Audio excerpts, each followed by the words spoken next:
Assalamualaikum warahmatullahi wabarakatuh. Kembali lagi pada mata kuliah Kimia Analitik pertama. Di sini kita akan membahas mengenai titrasi netralisasi.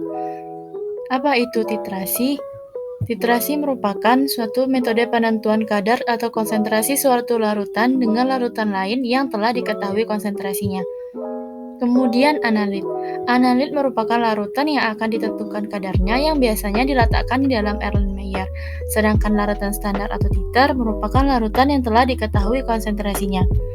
Kemudian larutan standar. Larutan standar merupakan larutan yang disiapkan dengan cara menimbang secara akurat suatu zat yang memiliki kemurnian tinggi dan melarutkannya dengan sejumlah tertentu pelarut di dalam lambung ukur.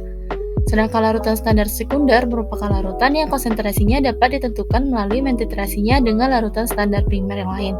Contohnya adalah NaOH. Selanjutnya yaitu syarat-syarat dari titrasi.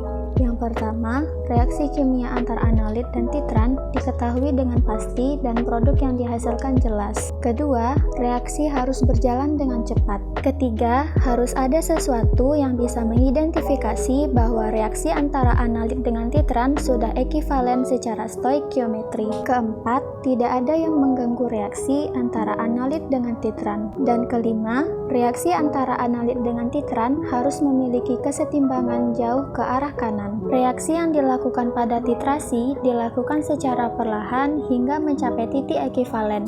Titik ekivalen adalah titik di mana titrasi mencapai setara secara stoikiometri. Pada umumnya, larutan tidak berwarna sehingga diperlukan indikator yang berubah warna pada pH tertentu untuk mengetahui titik akhir titrasi. Titrasi memiliki 4 jenis. Yang pertama, titrasi asam basa atau netralisasi. Kedua, titrasi pengendapan. Ketiga, titrasi kompleksometri. Dan keempat, titrasi redoksometri. Kali ini kita akan membahas tentang titrasi asam basa atau netralisasi. Konsep titrasi asam basa, jenis-jenis titrasi asam basa. Titrasi asam basa adalah reaksi penetralan. Jika larutan bakunya basa disebut alkalimetri dan jika larutan bakunya asam disebut asidimetri. Indikator adalah asam lemah atau basa lemah yang dalam larutan warna molekul-molekulnya berbeda dengan warna ion-ionnya. Nah, indikator asam basa terletak pada titik ekivalen dan ukuran pH. Perubahan warna indikator seperti rentang pH, jika kecil dari 3, asam kuat akan berwarna merah. Jika dia netral akan berwarna hijau, dan jika dia besar dari 11, basa kuat akan berwarna ungu atau violet. Jenis-jenis asam basa. Yang pertama, asam kuat basa kuat. Yang kedua, asam lemah dengan basa lemah. Ketiga, asam lemah dan basa kuat. Keempat, asam kuat dari garam dari asam lemah. Kelima, basa kuat garam dari basa lemah. Untuk melakukan titrasi, alat-alat yang diperlukan yaitu buret, Erlenmeyer, lem dan statif, pipet volume, serta ball pipet.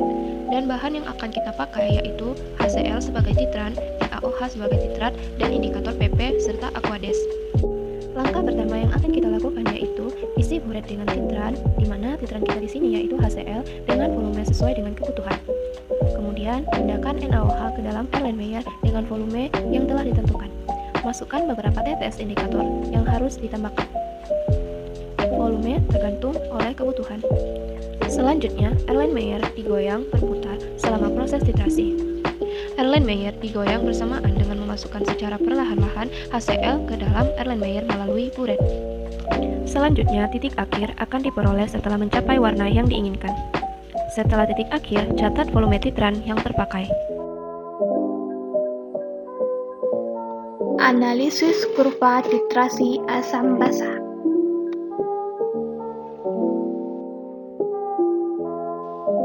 Jenis-jenis titrasi asam basa yaitu ada 4, dapat dilihat pada PPT-nya. Yang pertama yaitu titrasi asam kuat oleh basa kuat, yang dapat dilihat kurvanya sebagai berikut.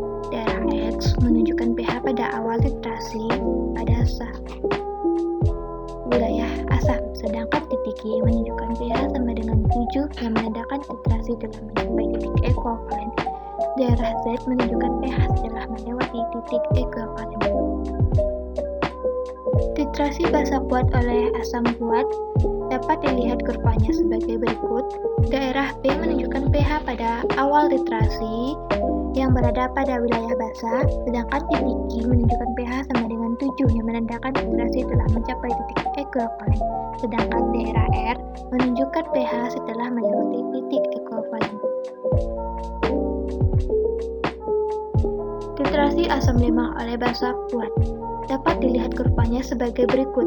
Daerah M berupa pH sebelum titrasi yang dimulai dari wilayah asam, namun sedikit lebih tinggi dari pH asam kuat, sedangkan titik L menunjukkan pH besar dari 7 yang menandakan titrasi telah mencapai titik ekuivalen.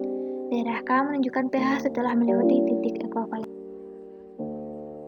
Titrasi basa lemak oleh asam kuat dapat dilihat kurvanya sebagai berikut. Daerah X pH pada wilayah basa namun sedikit lebih rendah dari pH basa kuat, sedangkan titik Y menunjukkan pH kecil dari 7, sedangkan daerah Z menunjukkan pH setelah melewati titik ekuivalen. Baiklah, sekian dari video pembelajaran yang saya jelaskan. Jika ada kesalahan mohon dimaafkan. Assalamualaikum warahmatullahi wabarakatuh.